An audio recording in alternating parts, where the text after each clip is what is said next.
This is Gus Summers, and you're watching In-Show Celebrities. This is the time I take every Monday to talk about my favorite films and actors. First up is one of Hollywood's greatest legends, Mr. Burt Lancaster. This grand actor has been involved in some of Hollywood's greatest films. Well, first up, we have a film that Burt Lancaster really wanted to do because he was always involved with social issues and where he felt that there was some sort of injustice. He felt he needed to be a part of a change in perhaps the landscape or the mentality of, how perhaps people or situation were viewed. First up is a grand film, Apache.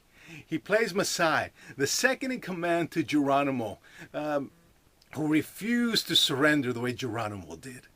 And this film is based on his life with real life characters, and it just portrays, the plight of what Native Americans had to go through. He is, like I said, Masai, the second in command of Geronimo, who just refuses to give way to the American government, the American cavalry, and just fights. And all he's wanting to do is have a piece of land, basically become a farmer, get a wife, have children, just live a normal life.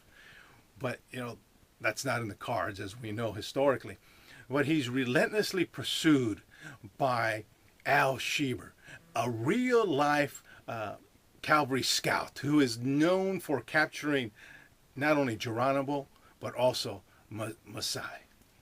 Well, the film begins, with him, being defiant, being caught, taken from the American Southwest all the way to Florida, and then escaping, and then coming back like 1,500 miles or so to get back to his, his land and his people. And again, a grand actor who portrays Al Sheber, Mr. John McGuire. He's after Masai and, relentless and is determined to find him. And when Burt Lancaster gets back, he finds his land, trying to live in peace. He marries, and his wife, portrayed by a wonderful actress, Jean Peters. This is actually one of her last films, just a couple years later. She does one last film, the wife in a film called The Man Called Peter, and then she retires. But she portrays his wife beautifully. And one of the scenes towards the end, I love it. John McGuire, finds Masai, and Jean Peters, she's pregnant, and she's laying down. They're inside their home. And Burt Lancaster is, telling her, I have to go fight these men. And as he's leaving, he turns to her and says, will you speak of this to the little Masai? And I love what she does. She sits up, violently, defiantly, looks at him and says, would I speak to him of anything else? I was like, oh, what a great scene. It's, what a man needs from his wife, when he's going to go out and, do something that seems, impossible or fatal. And, the movie goes on from there, but, a great scene. Next up is one of Hollywood's greatest movies. And of course, he's the star. The film, From Here to Eternity. As he plays Sergeant Warden, sympathetic, to situations and people, but yet strong and determined when he needs to be. But this film boasts some of Hollywood's greatest actors: Montgomery Clift, Deborah Carr, Donna Reed, Frank Sinatra, Ernest Borgnine, even our own Superman, Mr. George Reeves. I mean, what a grand cast. I mean, it starts off as, a private portrayed by Montgomery Clift, Pruitt, who is, just wants to, do his duty, and, and that's it. But one of the officers has a boxing club and wants Pruitt to fight, and Pruitt doesn't, and so he wants to eventually court-martial him, but Burt Lancaster took a liking to him and felt what was happening was wrong, because his character is very fair and just. So he tells the officer, why don't you just put the screws to him, you'll break him. And the story's about them really trying to put the screws to him to make him box, and that's just part of the story. Of course, we know it's about the bombing of Pearl Harbor and such. You have Burt Lancaster, who is getting involved with actually the officer's wife, who is Deborah Carr, and their relationship, and the relationship between Montgomery Clift and Frank Sinatra. They end up becoming great friends, and just their relationship, and the relationship between Montgomery Clift and Donna Reed, who is one of the girls there, who dances, who is in one of the dance halls, and their relationship, and then the conflict and the antagonist of Ernest Borgnine, and how he wants to get Frank Sinatra, because Frank Sinatra's, on his bad side. And then George Reeves, being the confidant to Burt Lancaster. Just a grand film. I know many of you have seen it, but it's wonderful. Just, I love the interpersonal relationships, and the struggles that you see each person have in their own personal demons. But there's just one great scene that I love. It's when they're in a bar. Frank Sinatra's looking at a picture of his sister. Ernest Borgnine comes in, knowing it'll needle him a little bit. Says basically his sister, hey, she's great looking, blah blah blah. Frank Sinatra hits him with the stool. Ernest Borgnine says, really, you want some? Pulls out a knife and is ready to knife Frank Sinatra. Burt Lancaster, watching the whole thing, finally gets up and gets in the middle and says, hey, there's no fighting, leave him alone. And Ernest Borgnine's all, this is not part of your war, and get out of here. And he goes, this guy's in my unit. I'm not going to have you give me, weeks full of paperwork. And Ernest Borgnine's still defiant. He wants to fight. Burt Lancaster reaches back, breaks a bottle, and he says, you want some killing fatso? Come on. And Ernest Borgnine, backs off, and everything calms down. But great scene, fantastic movie. Can't say enough about it. The next movie is one of these films that you really have to watch, and if you are a little not sure about what's going on, you really have to know about the short story it's based upon, and kind of look a little more into it and into the writer. The film, The Swimmer. It's a short story by John Cheever. John is known as one of the greatest short story writers, but he's known for blending basically like the real and surreal, a mixture of reality and fantasy. And it starts off as Burt Lancaster. His character's named Ned, and he is lounging on the pool of a friend. And from there, he can see his house and see all the pools, everyone's pools that lead up to his house. And he has this grand idea, and he says, I can basically swim home. And he names it a river, and he names it, I believe, Celinda. I'm trying to remember his wife's name, but he names it after his wife. And he tells his friends, I'm going to go and visit everyone and swim all their pools and swim home. Well, it's about midsummer, and he starts off, and to begin with, everyone's welcoming him. Ned, good to see you. How are you? Da da da. But as he goes forward, people begin to become more hostile to him, and they begin to tell stories of him, of his family, and he just doesn't remember this. But as you're watching the film, you're starting to see the seasons change. The trees look a little different. Things are looking different. What is meant to be just a half a day trip seems to be taking years. It's really interesting. But when you're first watching it, you're wondering, what's going on. But like I said, when you do a little more work on it and know who wrote the short story this movie was based on, and then you realize, oh, I see. It's some sort of weird time warp. You're wondering if it's in his head or is it real, surreal? But still, a grand movie. Just for that aspect, and everything is really subtle. And you're watching it and you're thinking, what's going what's going on? I'm not quite catching it, and that's exactly the point.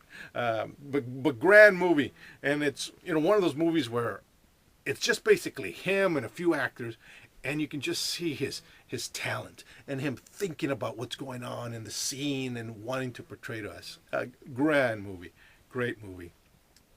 Another one, a Western, and it's again considered one of the great Westerns, and all these films are some of my favorites, and this one in particular I really enjoy. It's one of my favorites.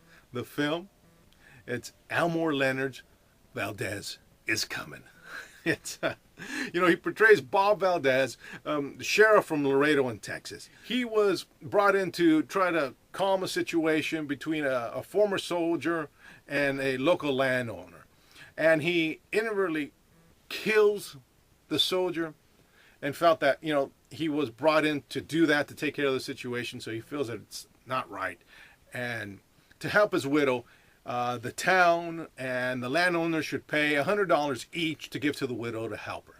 Well, the landowner, he refuses because the soldier was, I believe, a former Buffalo soldier, and his wife was a Native American. So he's all like, I'm not going to help them out. She's on her own.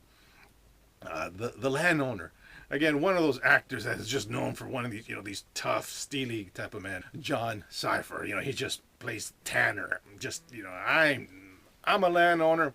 Everyone does what I say, and that's it. Well, that doesn't sit well with, Bob Valdez, Burt Lancaster. So he's demanding of the money. He goes to his ranch. Tanner's man beat him, tie him to a stick, make him walk for miles. He ends up recuperating and basically going back to get that $100. What they didn't know about Bob Valdez is that he was a former cavalryman. So he puts on his uniform. He was a sharpshooter. So he gets his rifles, gets his guns, get everything, and he goes back to Tanner's ranch.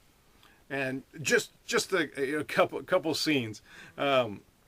As he's getting there, there's a man who's kind of guarding the path to Tanner's ranch, and he sits on he's on a hill. He comes and tells Bob Valdez what he wants. He says, I want to see Tanner, and they have this conversation. The man says, well, I'll go get Tanner to bring him. He goes, okay, you do that. So he rides off just a little ways and gets his guns, and he's going to come over the hill and shoot Bob Valdez. But Bob Valdez knows what he's going to do. So as the man comes over, Bob Valdez is waiting with a shotgun, boom, just blows him away. And what I like about the scene is, Burt Lancaster, he plays, Bob Valdez very, very calm, very quiet. But in the scene when he's talking to the man, he has this, even though he's very demure, he still has this sternness in his voice. And he says, hey, can you ride? Can you ride? The guy is shot, and he's saying, can you ride? And the man's saying, yeah. And he says, tell Mr. Tanner, Valdez is coming. Oh, great scene. Great scene. I love it. Puts the man on the horse and sends him back. But want to point out, the man on the horse in that scene, Mr. Hector Elizondo. I love seeing, actors, and some of their first role, and seeing what grand actors they end up becoming. But a fantastic movie. And of course, it goes on to, they pursue him and they find him, and he has all these great scenes where he's a sharpshooter. You got to see it. It's a fantastic film. Next up, I guess what will be my last film. He did this, towards the end of his career. It's basically one of his last starring roles. And he stars with another great legend, Kirk Douglas. The film, Tough Guys.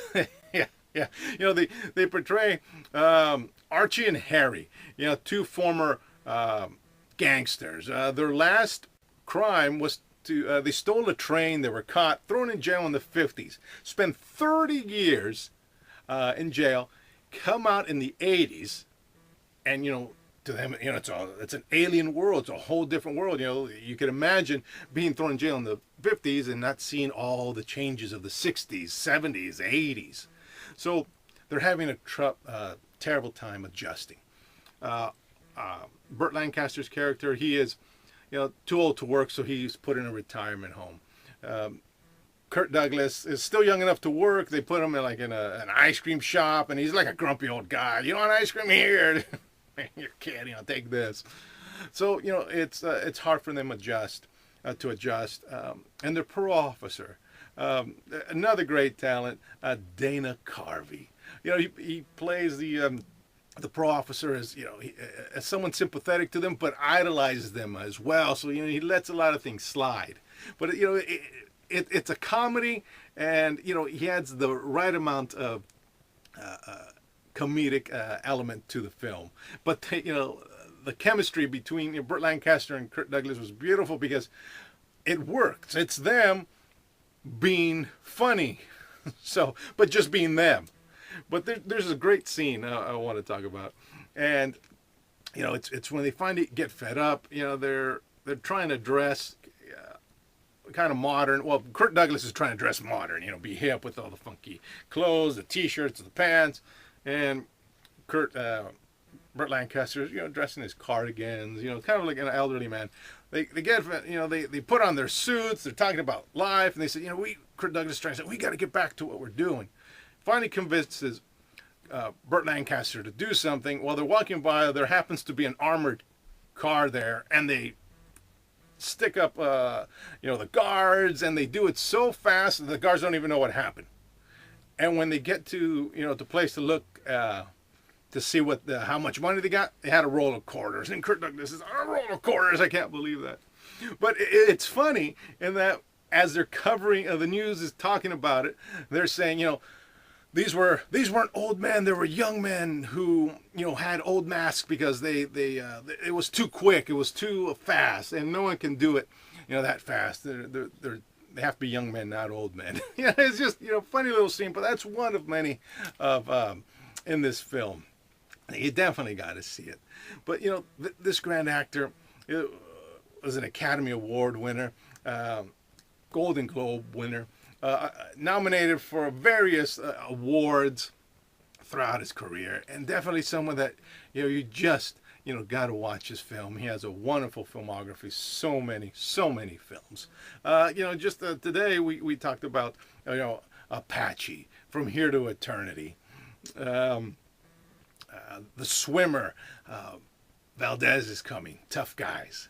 Just a few that we hardly scratched the surface on. Well, that's what I got for you today. This is Gus Summers, and you're watching In-Show Celebrities. This is the time I take every Monday to talk about my favorite films and actors. And don't forget to visit us every Thursday from 1 to 2 p.m. Pacific Standard Time at theinshow.com, where I host The In-Show, where I bring on all sorts of talents to talk about their projects and, whatever it is that they want to talk about. Of course, be sure to visit us on Facebook, Twitter, YouTube, LinkedIn, Pinterest, Flickr, Instagram, all those great social media sites. And as always, ladies and gentlemen, Gus has left the building.